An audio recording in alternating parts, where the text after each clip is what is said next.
अस्सलाम एवरीवन, मैं हूं फैज नसीम। एक और प्यारे से ब्लॉग में आप सभी का इस्तकबाल है। जैसा कि 29 दिसंबर 2024 को आज सर सैयद डे सेलिब्रेट किया जा रहा है फंक्शन, जो कि मकतब रहमानिया फजली मोहाली मुस्लिम यतीम खाना मौदा में। तो चलिए हम लोग चलते हैं, बस फंक्शन जल्दी शुरू होने वाला है। आप लोग एंड तक बने रहें ब्लॉग में। A few moments later.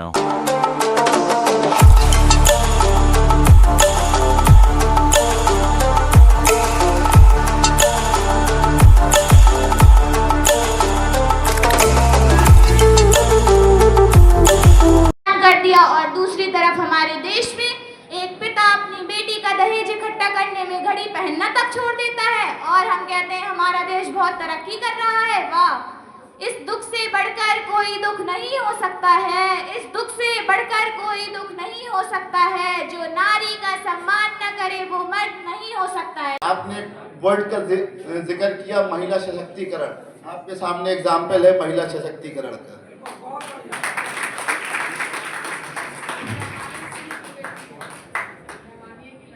Ji ma'am, अब जितना भी टैलेंट है मौदा का वो रहमानिया का ही है आपके आने के बाद से।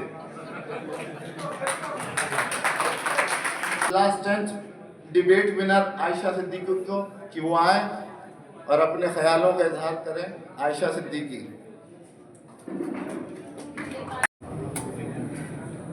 A very good evening to the excellencies, dignitaries and disguised teachers and all the League's fraternity. This is Aisha Siddiqui of class 10 from JC Convent School. Today, I stand before you to share my thoughts on a topic that has become an integral part of our life and creates a question in our life. Is technology making us more isolated? Are you agree with it? So, there are many conversations about it. Some says that technology can connect people with friends and families around the world.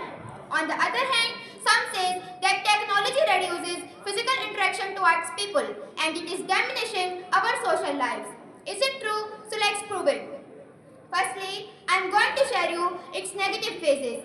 Technology can contribute to social isolation in a number of ways, including internet addiction. People may spend more time online to relieve stress, which can lead to social isolation. Second, reducing physical interaction. We can forget that how to interact with others. Relying too much on technology can make us forget that how to communicate each other face to face. Third, we can feel lonely. Spending too much time on our devices can make us feel disconnected from others and lonely. It is also bad for our mental and physical health. It can lead to mental health concerns like depression, anxiety, and solitudeness. Now, I am going to move into its contributions to humans, which are absolutely for our conveniences. So, we all have mobile phones now, but in the ancient times, nothing like that. In fact, we all are lucky to be born in the modern age, where information becomes easily accessible through internet and telecommunication. But then, I do wonder that how people of the ancient times communicate, especially if there is much distance apart. In the 80s, there would have been occurrences of eclipses of the sun, but people don't know what's going on our earth. With the help of technology, we came to know that how galaxies and asteroids look like. The understanding of seconds, minutes, hours, days and nights, earth rotation, revolution, 24 hours of the day, shorter days, longer nights, longer days, shorter nights, everything was made revealed by the help of technology. So many other things in the world has been benefited from technology. The good thing in technology that the good parts are far more better than demerits. The problem could be solved by not affecting us, even still, and continues. With this little efforts on mine, I hope I can convince you supporting the motions of our topic. And it is my pleasure to talk and stand before you. Thank you everyone.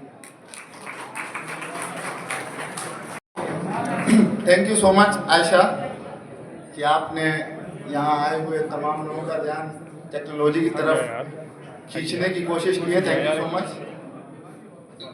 अगला नाम मैं आवाज़ देना चाहूँगा। Class 9 Islamic speech winner है रहनुमा नाज, कि वो आए और अपने ख्यालात का इजहार करें।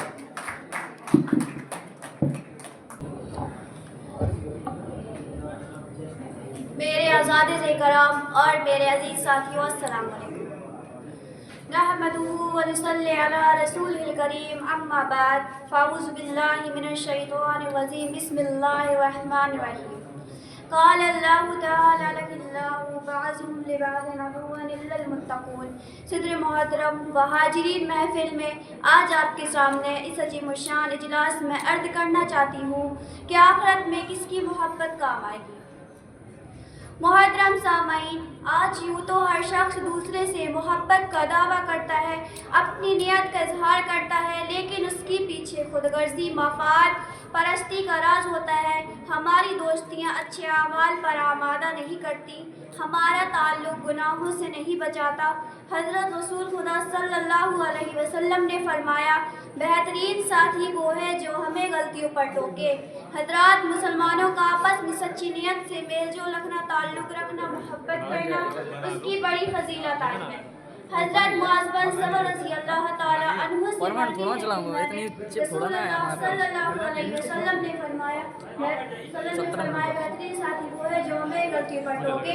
हज़रात, मुसलमानों का आपस में सच्ची नियत से मेलजोल रखना, ताल्लुक़ रखना, मोहब्बत करना उसकी बड़ी फजीलत आई है। हज़रत मुआज़ बिन जबल रज़ी अल्लाह ताला अन्हु से मरवी है कि मैंने रसूलुल्लाह सल्लल्लाहु अलैहि वसल्लम से कहते हुए सुना कि अल्लाह ने फरमाया कि मेरे वास्ते आपस में मोहब्बत करने वाले नूर के मेंबर पर होंगे, जिनको देखकर हज़रात अंबिया व शुहदा रश्क करेंगे।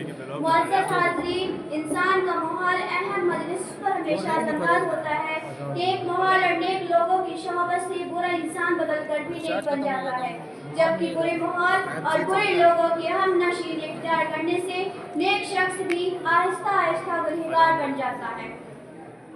लिहाजा गलत माहौल और बुरे दोस्त भी एक गुनहगार शख्स की तौबा में रुकावट बन जाते हैं। मसलन, जब एक गुनहगार इंसान दूसरे गुनाहगारों को गुनाहों में मुलव्वस देखता तो वह यह सोचकर गुनाह का इर्तिकाब करता है कि जब ये मेरी तरह गुनहगार है तो फिर मुझे पाकबाज बनने की ज़रूरत है। इसीलिए उसके दोस्त उसे तौबा करने से रोकते हैं। लिहाजा ऐसे लोगों की शौबत छोड़े बगैर तौबा की तौफीक मुश्किल है। इसीलिए हर मुसलमानों को से सौदा नहीं करते, ये सिखाया है हमें दीने इस्लाम ने, ये सिखाया है हमें दीने इस्लाम ने। अगर सर सजदे में हो तो तलवार की परवाह नहीं करते। ना ये शुबह आखिरी है ना ये शाम आखिरी है, ना ये शुबह आखिरी है ना ये शाम आखिरी है। अस्सलाम वालेकुम।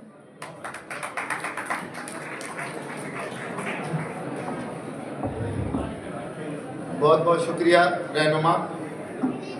अगला इसी फहरिस्त को आगे बढ़ाते हुए मैं आवाज़ देना चाहूँगा क्लास 12 की इस्लामिक स्पीच की विनर है Nasiba Parveen. Class 12 Islamic speech winner Nasiba Parveen. बिस्मिल्लाहिर्रहमानिर्रहीम।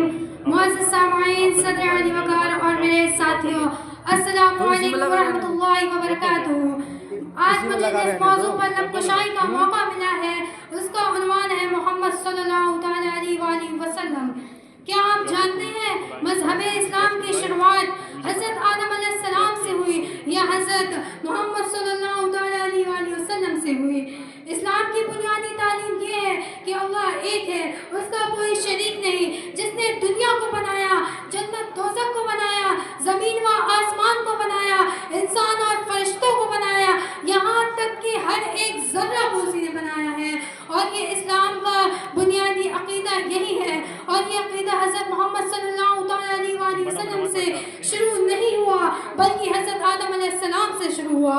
जब हज़रत आदम अलैहिस्सलाम इस दुनिया में तशरीफ़ लाए तो उस वक्त इस दीन का नाम हज़रत आदम अलैहिस्सलाम था। तो जब हज़रत मोहम्मद सल्लल्लाहु अलैहि वसल्लम इस दुनिया में तशरीफ़ लाए तो अल्लाह ताला ने इस दीन का नाम दीन इस्लाम रखा, जिसका बुनियादी अक़ीदा यही है। और अल्लाह ताला ने उम्मत मोहम्मद सल्लल्लाहु अलैहि वसल्लम को बहुत सी नेक नमाज़ों से नवाजा और दीन इस्लाम में कुरान नाजिल हुआ, नमाज, रोज़ा, हज और ज़कात फ़र्ज़ हुई और उनके मानने वालों को मुसलमान का लक़ब मिला। मिटाना उसको दुनिया से कोई आसान थोड़ी है, मिटाना उसको दुनिया से कोई आसान थोड़ी है। सुनो यारो, किसी इंसान का फरमान थोड़ी है। सुनो किताबें आज भी दुनिया में हैं, किताबें आज भी दुनिया में हैं बेइंतहा मौजूद, किताबें आज भी दुनिया में हैं बेइंतहा मौजूद, मगर कुरान से आला किसी की शान थोड़ी है, मगर कुरान से आला किसी की शान थोड़ी है। आप सबकी समातों का बेहद शुक्रिया। अस्सलामु अलैकुम वरहमतुल्लाहि वबरकातुहू। अस्सलाम वालेकुम, मेरा नाम है नाज़रीन बानो, मैं कक्षा 12 में रहमानी इंटर कॉलेज में पढ़ती हूँ। मैं जलवायु परिवर्तन से निपटने में युवाओं की भूमिका पर कुछ शब्द कहना चाहूँगी। पृथ्वी के ध्रुवों पर हजारों साल से जमीन बर्फ पिघल रही है, दुनिया भर के जंगल आग में भस्म हो रहे हैं, समुद्र का बढ़ता जल स्तर आने वाले समय में कई बड़े शहरों को निगल सकता है, कहीं सूखा है तो कहीं आए दिन बाढ़ और तूफान आ रहे हैं। हालात बहुत खराब है, करोड़ों जिंदगियां दांव पर लगी हुई हैं। हो सकता है जलवायु परिवर्तन का सीधा आप पर असर ना हो रहा हो, लेकिन हम लोग जिस तरफ जा रहे हैं आप भी जल्द इसकी चपेट में आ सकते हैं। समस्या इतनी गंभीर है कि अब तो पृथ्वी के अस्तित्व पर भी सवाल उठने लगे हैं। आखिर क्या है जलवायु परिवर्तन जिसकी हर तरफ इतनी चर्चा हो रही है? जलवायु परिवर्तन या फिर क्लाइमेट चेंज का मतलब है पृथ्वी में हो रहे तापमान की वृद्धि से है। सूरज की किरणें जब पृथ्वी पर पड़ती हैं तो कुछ किरणें परावर्तित होकर अंतरिक्ष में चली जाती हैं और कुछ किरणों को हमारे वायुमंडल में मौजूद ग्रीन हाउस गैसें रोक लेती हैं, जिन्हें ग्रीन हाउस इफेक्ट भी कहते हैं। जिस गर्मी को हमारे वायुमंडल में मौजूद ग्रीन हाउस गैसें रोक लेती हैं, उसी के कारण पृथ्वी पर जीवन संभव है, वरना बेहद ठंडे के कारण न सिर्फ इंसानों का रहना मुश्किल हो जाएगा बल्कि खेती करना भी आसान नहीं होगी।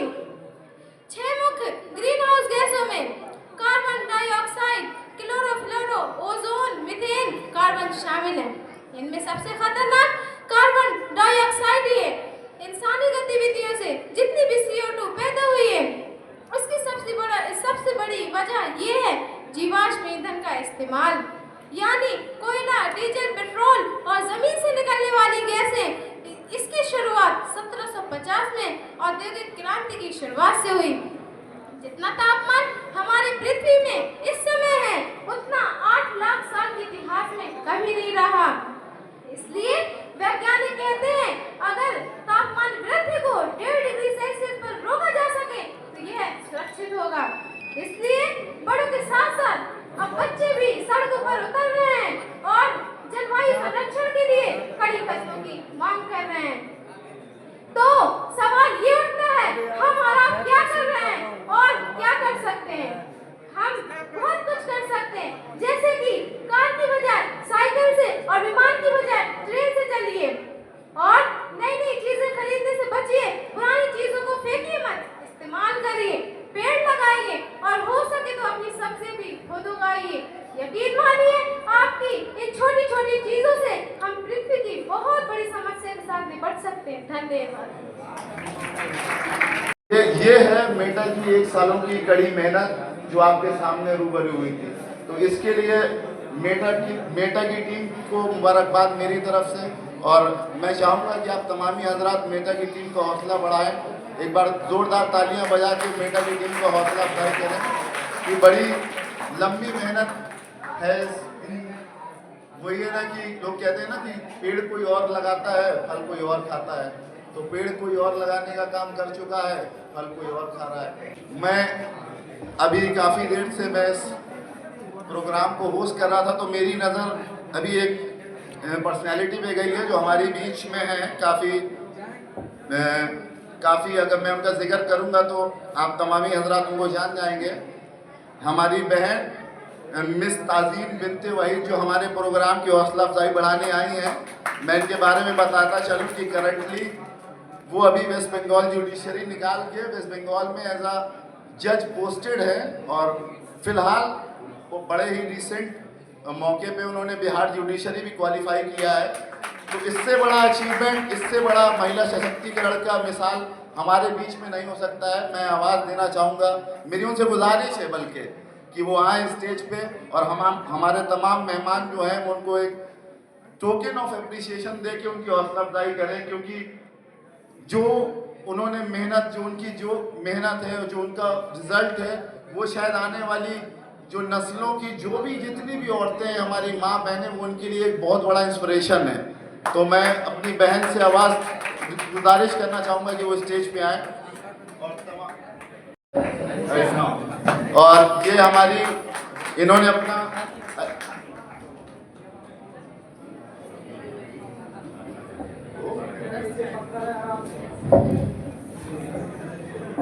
और इनका ताल्लुक भी मैम मौलाना से ही है और इन्होंने अपना BLLB जो है वो अलीगढ़ मुस्लिम यूनिवर्सिटी मेन कैंपस से ही कंप्लीट किया है।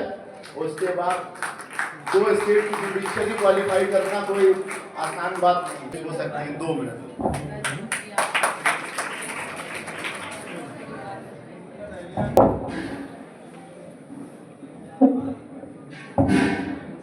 अस्सलाम वालेकुम आप सबको। और मैं बहुत खुशकिस्मत हूँ कि आज मुझे यहाँ बुलाया गया, so I am feeling very very honoured. And इतने सारे बच्चों को आज प्राइज़ लेते हुए मैंने देखा तो मुझे मतलब नॉस्टैल्जिया फील हो गया। मैं भी इन्हीं बच्चों का पार्ट थी, ऐसे मैं भी कंपटीशन में पार्ट लिया करती थी, तो मैं भी इसी भीड़ में थी और कुछ ऐसा खास या कुछ अलग नहीं थी। तो आज इतने सारे बच्चों को मैंने देखा, वो जो स्पीचेस देख रहे थे, तो आई रियली फेल्ट नॉस्टैल्जिक। और ज़्यादा वक्त तो नहीं है तो मैं ज़्यादा वक्त तो नहीं लूँगी आपसे। बस मैं इतना बोलना चाहूँगी कि अगर मैं कर सकती हूँ तो दुनिया में कोई भी कर सकता है, क्योंकि मैं कोई ख़ास या कोई ऐसी बड़ी पर्सनालिटी नहीं थी, मैं भी इन्हीं सब लोगों में से थी। मैंने मेहनत की और अल्हम्दुलिल्लाह आज यहाँ पहुँची हूँ। तो आप बस ख्वाब देखें, ख्वाब देखना नहीं छोड़ें, और कोई कितना भी कहे, कोई कुछ भी बोले, आप खुद पे यकीन रखें और गिव अप नहीं करें, बिल्कुल आगे करते रहें। मेरे भी एग्ज़ाम्स नहीं निकलते थे स्टार्टिंग में, बहुत एग्ज़ाम्स दिए मैंने बट नहीं निकले। फिर अल्हम्दुलिल्लाह आज यहाँ मैं पहुँची हूँ। तो just don't give up, be consistent and just dream big. Thank you everyone. तो दोस्तों, आप लोग को जो कल का प्रोग्राम हुआ 29 दिसंबर 2024 को सर सैयद डे ऑर्गेनाइज किया गया, तो व्लॉग में पहली बार आए हैं तो वीडियो को लाइक करें, कमेंट करें, सब्सक्राइब करें। खुदा हाफिज़।